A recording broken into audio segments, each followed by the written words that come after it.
మీరు చీర కట్టుకుని నడువులు వెనకలు అన్ని కనిపిస్తున్నాయి. You know what I mean? I think చీర is the most sexiest outfit నన్ను అడిగితే.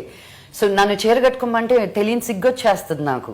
ఆ షార్ట్స్ వేసుకోమను హాయిగా వేసుకుంటాను రౌడీ లాగా. I'll be sitting like this, you know, Manoj తెలిసి కాళ్ళైనా దగ్గరికి పెట్టను, యూనో, బికాస్ యూర్ కంఫర్టబుల్. చీరతో ఇలా కూర్చోలేము, you don't know what will happen or anything, right? So మనం ఇంతకు ముందు జాకెట్ అనే వర్డే మనకి బ్రిటిష్ వాళ్ళు ఇచ్చి వెళ్ళింది. మనం బ్లౌజెస్ వేసుకోకుండా ఉండేవాళ్ళం ఇంకా before the British rule. So మనం వెస్ట్రన్ కల్చర్ ఫాలో అవుతూ ఇండియన్ రూల్స్ అనుకొని కన్ఫ్యూజ్ అయిపోతున్నాం మనం. సో మన సమాజం, మన కల్చర్, మన ట్రెడిషన్ గురించి నేర్చుకుంటే we gave a lot of freedom to women. మనం the Persian influence, the Muslim influence, the Christian influence తప్పనట్లా ఆ ఇన్ఫ్లుయెన్స్ అయిపోయి అది హిందూ ఇన్ఫ్లుయెన్స్ అనుకుంటున్నాం. It is not.